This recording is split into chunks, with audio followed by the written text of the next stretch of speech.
Assalamualaikum warahmatullahi wabarakatuh. Bismillahirrahmanirrahim. Wassallallahu ala sayyidina Muhammadin nuril anwar wa sirril asrar wa tiryaqil aghyar wa miftahi babil yasar sayyidina wa maulana Muhammadin al-mukhtar wa alihi al-adhar wa ashabil akhyar adada ni'amillahi wa ifdali la hawla wa la quwwata illa billah. Amma ba'd. Yang saya muliakan dan dimuliakan oleh Allah Subhanahu wa taala, para habaib, para syarifah, anak cucu Nabi Muhammad SAW dimanapun mereka berada, mudah-mudahan mereka semua diberikan panjang umur oleh Allah Subhanahu wa taala, diberikan kesehatan oleh Allah Subhanahu wa taala, diluaskan rezekinya oleh Allah Subhanahu wa taala, segala penyakitnya disembuhkan oleh Allah Subhanahu wa taala, segala haji dikabulkan oleh Allah Subhanahu wa taala.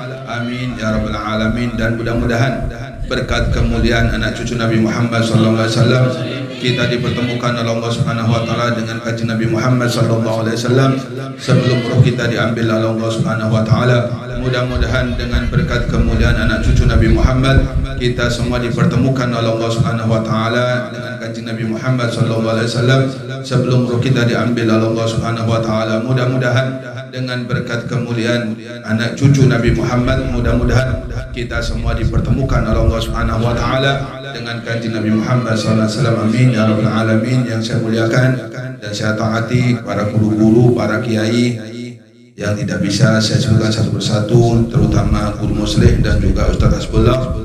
Mudah-mudahan beliau dipanjangkan umur oleh Allah Subhanahu wa taala, diberikan oleh Allah Subhanahu wa taala, segala hajat dikabulkan Allah Subhanahu wa taala, segala urusannya dimudahkan Allah Subhanahu wa taala. Amin ya rabbal alamin. Langsung saja kita lanjutkan pembahasan tauhid, yaitu sampai nazam wal malakul ladzi bila abi wa la aqla la syurba wa la nauma lahum. Wal malakul ladzi bila abi wa la aqla la syurba wa la nauma lahum. Wal malakul ladzi bila abi wa la aqla la syurba wa la nauma lahum. Dan malaikat itu tidak punya bapak dan ibu, tidak makan dan tidak minum, dan mereka tidak pernah tidur. Kita lanjutkan pembahasan minggu kemarin. Insyaallah kita habiskan keterangan tentang malaikat ini malam hari ini, dan minggu akan datang insyaallah kita membahas tafsir wa asri min Jibril.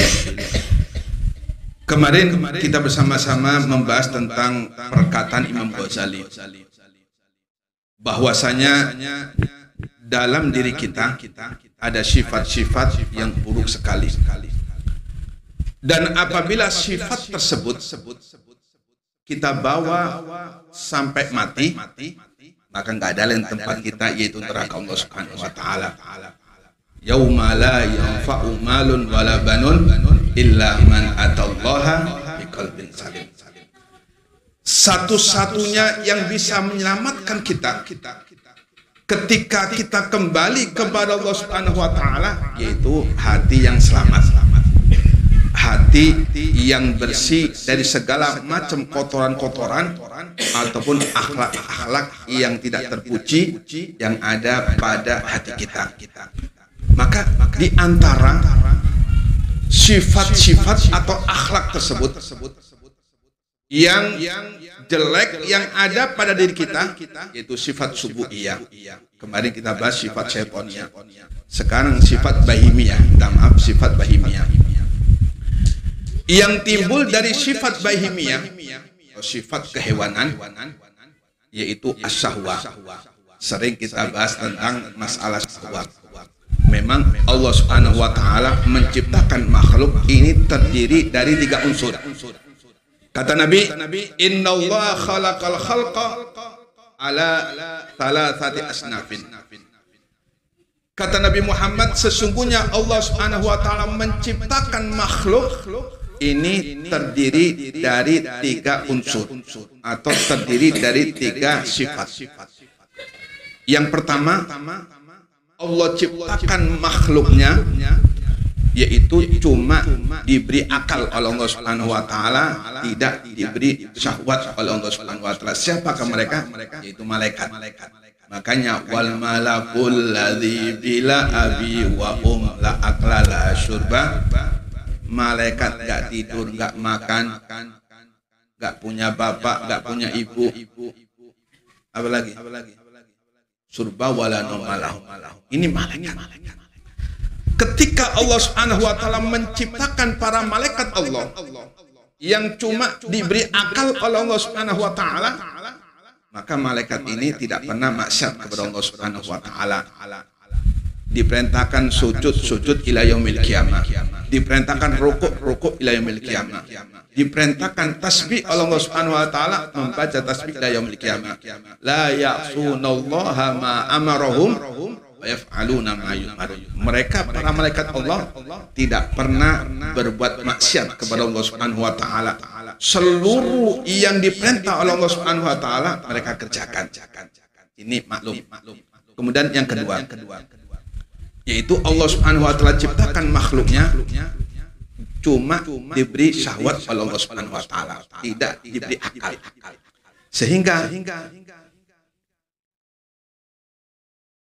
Sehingga pekerjaannya atau perbuatannya cuma mengumbar hawa nafsunya, keinginannya.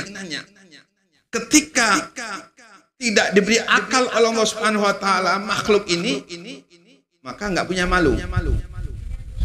Kapan ingin berkumpul lain jenisnya, entah itu ada guru muslim atau nggak ada, ya dikerjakan. Ya kan? Ada Habib Jenka tetap aja dikerjakan apabila syahwatnya telah menuntut untuk melakukan sesuatu. Nggak peduli, nggak punya malu. Sedangkan yang ketiga yaitu kita. Allah berikan kita kendaraannya malaikat dan Allah berikan kita kendaraannya binatang, yaitu syahwat atau nafsu. Makanya manusia ini bisa lebih mulia dari malaikat apabila mampu menundukkan hawa nafsunya. Dan manusia bisa buruk, lebih jelek, lebih jahat, lebih hina dari binatang apabila cuma mengikutkan hawa nafsunya. Makanya manusia ini kalau sudah mengumbar nafsunya, akalnya nggak dipakai, lebih kejam, lebih jahat dari binatang. Naudzubillah, naudzubillah. Mudah-mudahan kita dimampukan Allah Subhanahu wa taala untuk bisa menundukkan hawa nafsu. Kemudian yang kedua, tamak dan serakah. Ini diantara sifat-sifat yang ada dalam diri hati kita. Rakus atau serakah. Inilah yang pernah dilakukan oleh Nabi Adam. Bukankah Nabi itu maksum? Ya kan? Nabi kan maksum. Tidak bakal berbuat maksiat kepada Allah Subhanahu wa taala. Kenapa Nabi Adam maksiat? Ketika Allah katakan kepada Nabi Adam, "Wa qulna ya Adamuskun anta wa zawjukal jannah wa kula minha ragadan haitsu syi'tuma wa la taqraba hadhihi syajarah fatakuna minadh dhalimin." Wahai Adam dan Hawa, kata Allah, sudah engkau tinggal di surga.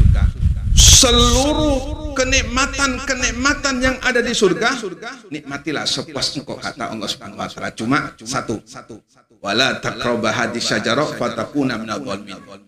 Wahai Adam dan Siti Hawa, jangan sesekali engkau mendekati pohon ini. Apabila engkau mendekati pohon ini, fatakuna minadh dhalimin, maka engkau menjadi orang-orang yang zalim.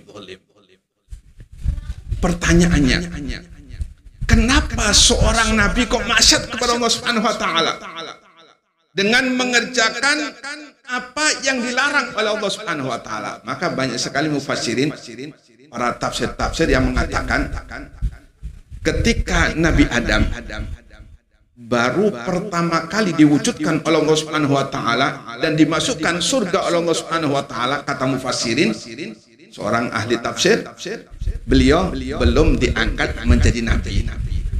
Berbeda dengan Nabi Muhammad. Nabi Muhammad ketika berupa nur sudah dikatakan oleh Allah Subhanahu wa taala nabi. Wa nabiyyun min dzurriyyatika, kata Allah Subhanahu wa taala, masih berupa nur. Sudah Allah katakan Nabi Muhammad adalah nabi walaupun belum wujud secara zahir, Namun Allah Subhanahu wa taala menetapkan kepada Nabi Muhammad bahwasanya beliau adalah nabi. Hakikatnya Nabi Muhammad adalah nabi yang pertama kali diangkat oleh Allah Subhanahu wa taala, bukan Nabi Adam.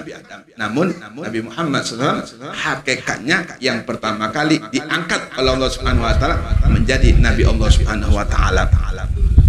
Maka ketika Nabi Adam melanggar apa yang dilarang oleh Allah Subhanahu wa taala, fatakuna minadh dhalimin, maka menjadi orang zalim, diusir oleh Allah Subhanahu wa taala dari surga menuju dunia yang saat ini. Makanya pernah Nabi Musa, ketika Nabi Musa diutus oleh Allah Subhanahu wa taala, Nabi Musa ini protes. Ya, bukan protes, istilahnya itu menyalahkan Nabi Adam. Kata Nabi Musa, "Ya Adam, khayyabtana wa akhrajtana minal jannah." Wahai Adam, kata Nabi Musa. Nabi Musa luar biasa, terkenal pemberani. Enggak peduli siapapun, malaikat aja pernah ditempeling. Ya. Malaikat pernah ditempeling. Kata Nabi Musa, "Wahai Adam, engkau telah menyengsarakan kami." Ya, di dunia hidup sengsara. Mau kaya harus usaha semaksimal mungkin. Mau kawin harus cari jujuran. Mau kawin harus cari jujuran. Yang kasihan nggak ada jujurannya, tinggal mengangan-angan saja.